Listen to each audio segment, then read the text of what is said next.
a little over 2 months in, and I've got way more miles on this car than I've had in the past, than I've been driving. Let's just put it that way.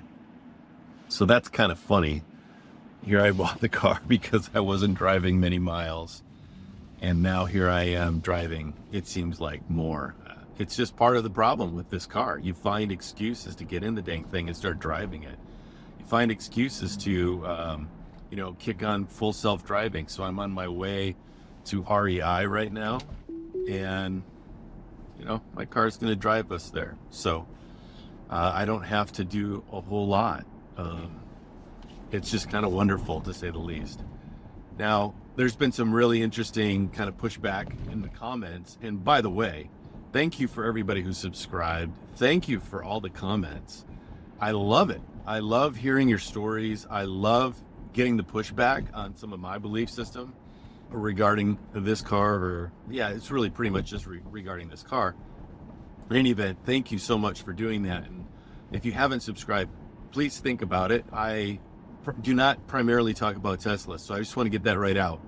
My focus is around these moments of choice in our lives, and what do we do about them, and how do we tackle them, and how do we behave when we're faced with those, and how do we make our decisions. That's primarily what this is going to be about on this channel.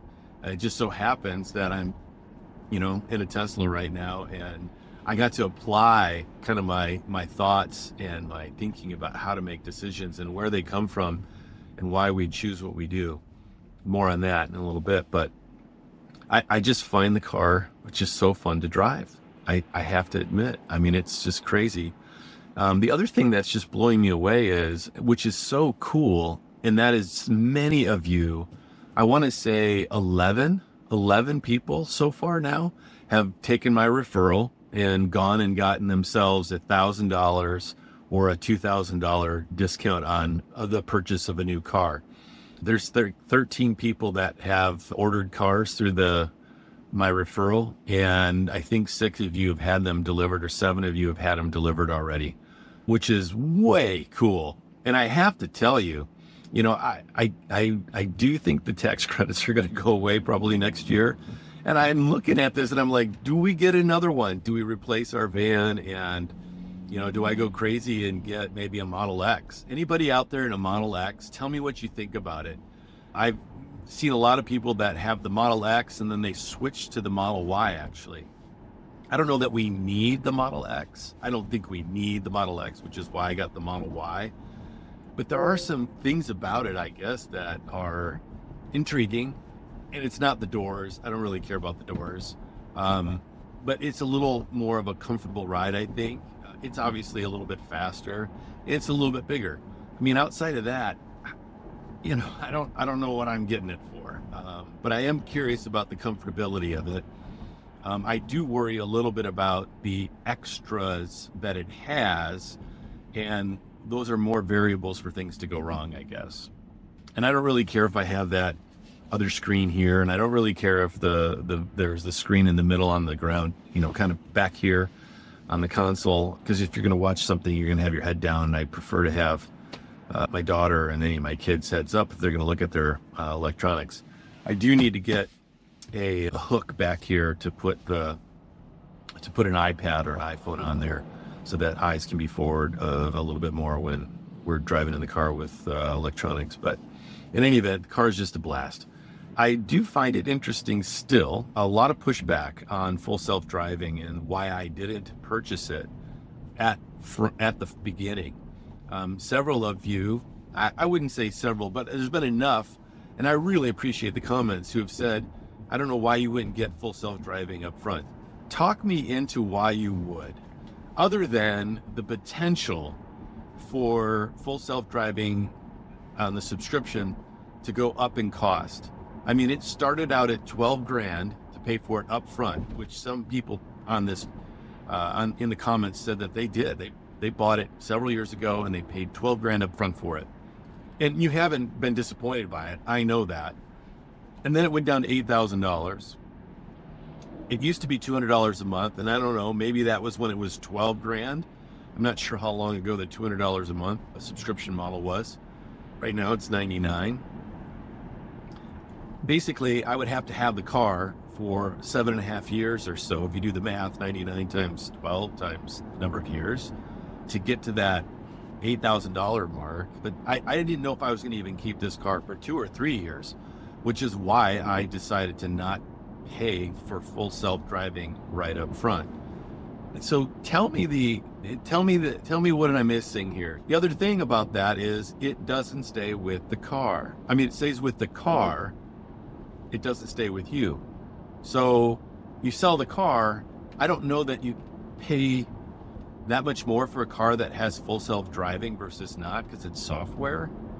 And so I haven't really noticed where that is so substantially different that you're getting the value back from the purchase up front. Not to disparage people that bought full self-driving. You may keep the car for a long time. It might just be you just don't want to worry about it. And so that's enough reason right there.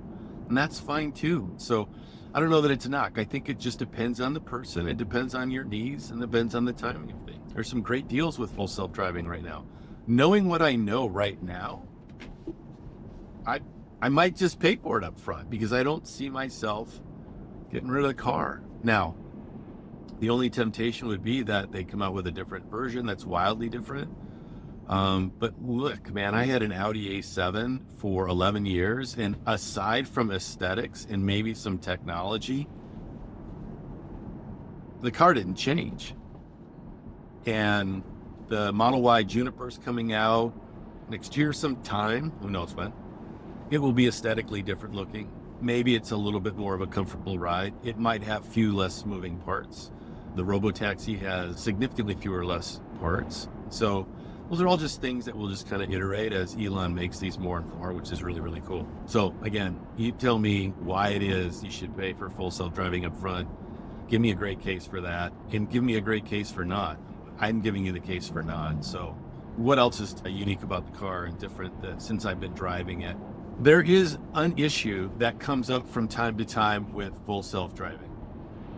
And I think it's only really been a couple of times, but it seems like it's in my town where I'm at. If there is a stop sign and there's a light painted on the ground, sometimes a car does a really sudden stop. It'll go right up to it and then it will just brake hard. Not just like gently go into the stop like you would if you were driving your car. Now, some people, maybe that's how they drive all the time.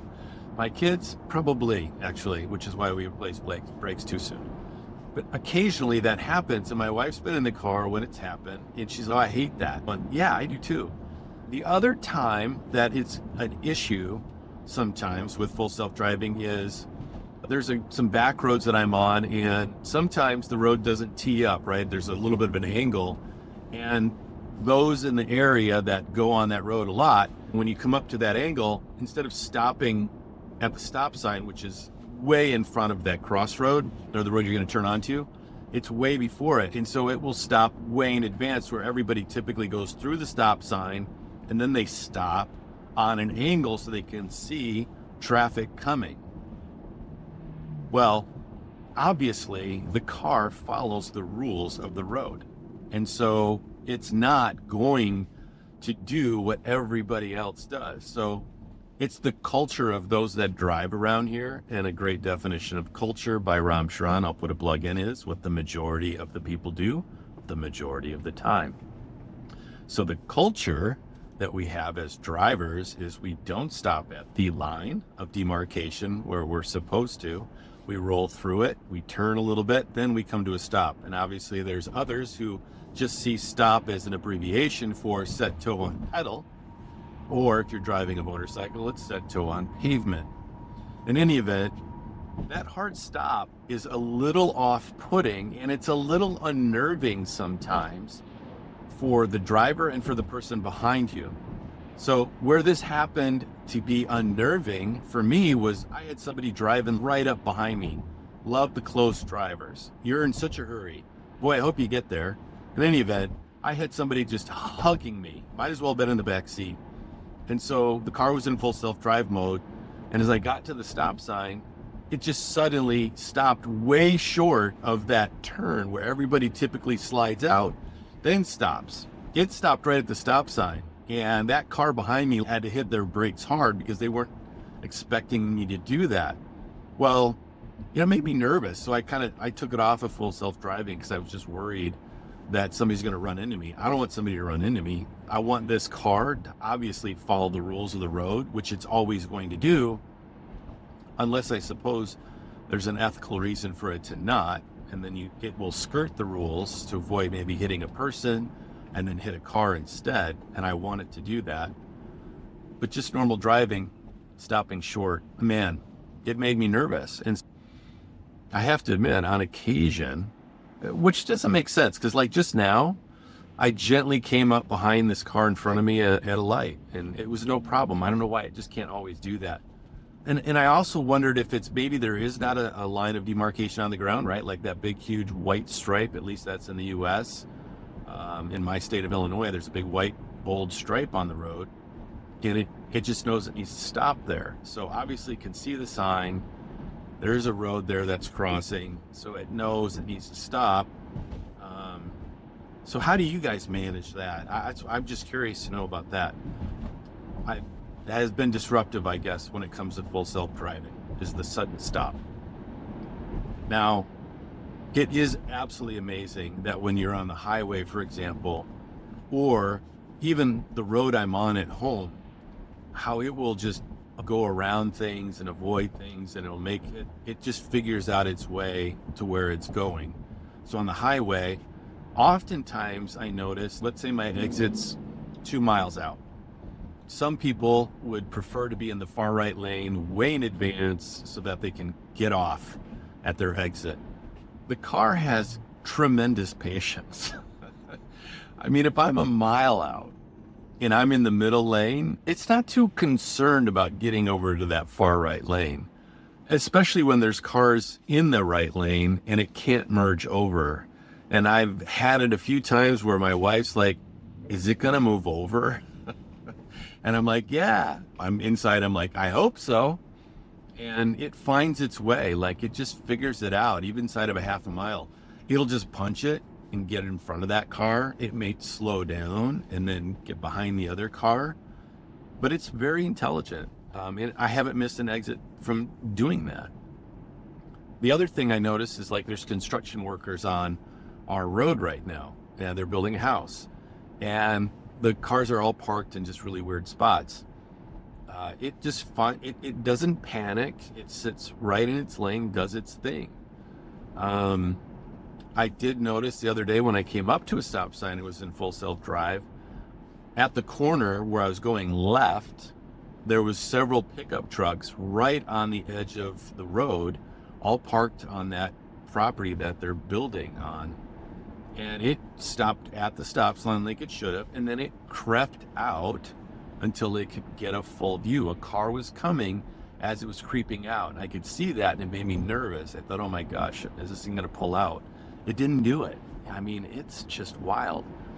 I cannot wait to find out what version 13, the new version of full self-driving, has come out. It's rolled out to a lot of people, and they're already talking about how amazing it is. So it sounds like all you do is put your coordinates in and then hit start. It puts it in gear, backs it out of whatever parking space you're in. I suppose if it's in my garage, it's going to pull out. When it gets to your destination, it'll find a parking spot. It'll be curious to see what that's like. How far out are we from the point with this RoboTaxi rollout, which is fantastic? How long will it be before, you drive to the airport and you unload all your stuff, family gets out, and then you just tell the car to drive home and park in the garage? I mean, that's crazy. That cannot be that far out. If a RoboTaxi can drive all over the place, I don't know what'll change. There'll be some changes that will enable that to happen. Maybe it's agreements with the insurance companies. There's probably regulations around that. I don't really know. It'd be interesting to know. Or how about, and I've seen a few people post about this, you go to work You get out, you spend your day at the job, and while you're there, your car's driving around as an Uber and taking people to and from wherever they want to go. So you're making money with your vehicle while you're at work. I don't know. What's the counter to that? And then when you get back from the airport, or when you land back home after your car, if you could send it home, and then you tell it to pick you up at the airport. Now, where's it going to park and sit while it's waiting for you? I don't know. But why couldn't it happen? Most of the time when I'm at O'Hare and I'm 10 minutes from landing, basically at that point, my family could leave because traffic's stupid at O'Hare. And sometimes it feels like you land at Midway and then you taxi all the way back over to O'Hare. In any event, it may also be that the car will have the ability to drop you off and then go park, and while it rolls through, it can pay for the parking. I mean, shoot, maybe you can pay for parking at some point. There's an invention. Somebody hasn't already thought of it. So really cool things about full self-driving, to say the least. So if you're thinking about it, you should try it. If you're thinking about a Tesla, you should try it. Full self-driving is pretty great. So this is kind of cool. I'm at a green light and full self-driving started to take off. The guy across from me wanted to go left onto the highway. And so he started to jump out and the car started to go, and then it slowed down because it wasn't sure what's that guy going to do. So there's an example where the car's paying attention and maybe I'm not. So that's the thing that's also beautiful about full self-driving, is you've got this kind of 360 horizontal, at least, panoramic view of all angles of the car. And I'm not watching these back right corners. I can't see all that at the same time. And the car is constantly seeing everything that's going on. Here I've got this truck that's pulled out. It's got a trailer behind it. Car just slowed down on its own and waited for it, which is really, really cool. For me, when it comes to making decisions, they're based on my values. And it's kind of interesting, right? Some things you have high values around, but you still kind of cave and go against those values. And other things you don't. And I think that's just part of learning in life. When it comes to the reasons for why I bought this car, my values were: don't want to pay much, don't want to, safety is really, really important, which, let me talk about that for a second. There's been a few people in the comments that have said, hey, I thought that this car was supposed to be super safe, but I'm seeing high mortality rates. Or another person that says, hey, good for you for buying a car that you're going to die in probably sooner than you would any other car. Some crazy comment like that. Hey, newsflash, you're still behind the wheel of the car. And so you're still responsible. If you neglect your duty as a driver, you're still going to get in an accident more likely than you're not. Frankly, I can neglect my duty as a driver in this car while it's full self-driving, and I've got way more chances of things not going wrong than if I had complete control of the car. The behavior issues with the Teslas, or other electric cars perhaps, that are wicked fast, from 0 to 60 and 0 to 155 or 185 or no speed limit. Who knows what the top end speeds are, Model S, Plaid things. But still about behavior driving, right, of the driver. So I think it's just a stupid argument. You have to look at the data. You have to look at what's really happening here. Why are people dying in this car? And there's been a couple rare occasions where the car caught on fire. Well, my house caught on fire. Just as a news flash, the dryer caught fire 10 years ago. So what are we supposed to do? What could we have done differently about that? I don't know. The lint in our dryer gets removed in that spot that everybody tells you to remove it from, right? But there's lint throughout the entire drum of your dryer, the whole encasement. Lint apparently gets everywhere. Now, when they sold me that stupid dryer, I don't remember anybody walking through that whole idea with me that, hey, by the way, while you're supposed to clean the lint in your dryer, you're also supposed to open up your dryer, have somebody come and have them clean out all the lint that's going to be everywhere throughout your dryer. Nobody told us that. Now we know, and we try to do a little bit more, but even still, like, it's, you know, again, you can find anything wrong with anything you really, really want to.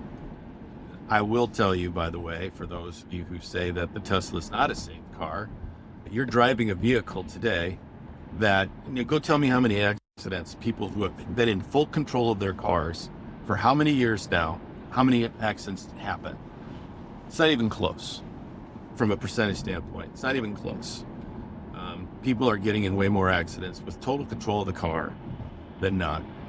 It's like telling me that if I go get drunk, I'll be safe driving. Okay, of course you will. Why? Because you got home a couple of times or a bunch of times, you've never gotten in a wreck yet? Well, tell that to the people who do, and tell that to the people who kill other people while they're drunk driving behind the wheel of a car. It's just such a silly argument. It doesn't make any sense to me. Anyway, I love the car. I love the decision I made, and there's some links in my YouTube about some of the accessories that I purchased after I got the car. All these mats. I've got mats in the front here, in the middle, and then in the back, and then in the tub. I call it the tub that's in the back, and then in the front, it's just some nice mats that I've got. I also put in some, in the console here, I put in some drawers, because it's just a big hole. It's a very roomy console here in the middle, but there's no shelving in there. So I got some stuff that I could put in there as well. There's these little hockey pucks that you need to get for underneath your car when you rotate the tires, or if you do any work, or anybody does any work on your car. My guess is a lot of garages have these things now because there's Teslas everywhere. But it's basically a little hockey puck that you put underneath in the hole where you would jack it up, and the puck just basically protects the whole side of the car when it gets jacked up. So I got those. I also bought an air compressor, a handheld air compressor. I think I've talked about some of these things before, and that just makes it easy to pump up the tires because obviously they go low. The tires here in this car are 42 PSI, so they're pumped up pretty high. Funny enough about that, I've had a few people talk about how they haven't even done a tire rotation in 30,000 miles. I'm not recommending that. You might want to think about that. Anyway, if you're still trying to decide if you want to get this car or not, just go try one. It's awesome. There's so many good things about it. I love it. Anyway, full self-driving's, man, it's just stupid awesome. It's just stupid awesome.